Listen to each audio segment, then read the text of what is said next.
Hello दोस्तों, राधे राधे। मैं माला प्रजापति हमारे यूट्यूब चैनल में सभी दर्शकों का स्वागत करती हूँ, अभिनंदन करती हूँ। आज मैं एक बहुत ही प्यारा कहरवा नाच गीत लेकर आई हूँ। अगर आप सभी को अच्छा लगे तो प्लीज लाइक करना, कमेंट करना और मेरे चैनल को सब्सक्राइब करना। दिल में जगह बनाए के बहकाया पिया, दिल में जगह बनाए के बहकाया पिया, बहकाया पिया,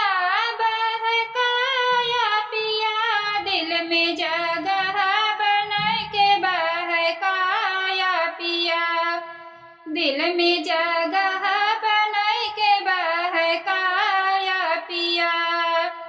तब तो कहा हमरे महला दू महला, तब तो कहा हमरे महला दू महला, टूट ही मड़ाइया दिखाया पिया, दिल में जगह बनाए के बहकाया पिया, टूट ही मड़ाइया दिखाया पिया, दिल में जगह बनाए के बहकाया पिया, बहकाया पिया, बहकाया पिया, दिल में जगह बनाए के बहकाया पिया, दिल में जगह बनाए के बहकाया पिया। तब तो कहा हमरे गैया भैंसिया, तब तो कहा हमरे गैया भैंसिया, अपन छेड़िया बकरिया दिखाया पिया, दिल में जगह बनाए के बहकाया पिया, अपन छेड़िया बकरिया दिखाया पिया,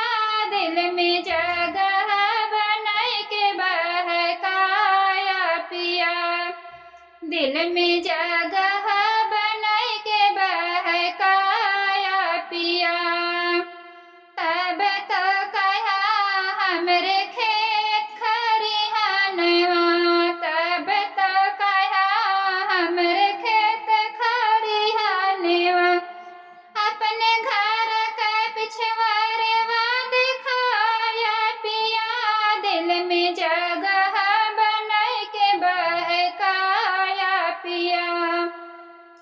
अपने घर का पिछवाड़वा दिखाया पिया, दिल में जगह बनाए के बहकाया पिया, दिल में जगह बनाए के बहकाया पिया। तब तो कहा हमरे लाली पलंगिया, तब तो कहा हमरे लाली पलंगिया, आपन टूट ही खटियावा दिखाया पिया, दिल में जगह बनाए के बहकाया पिया,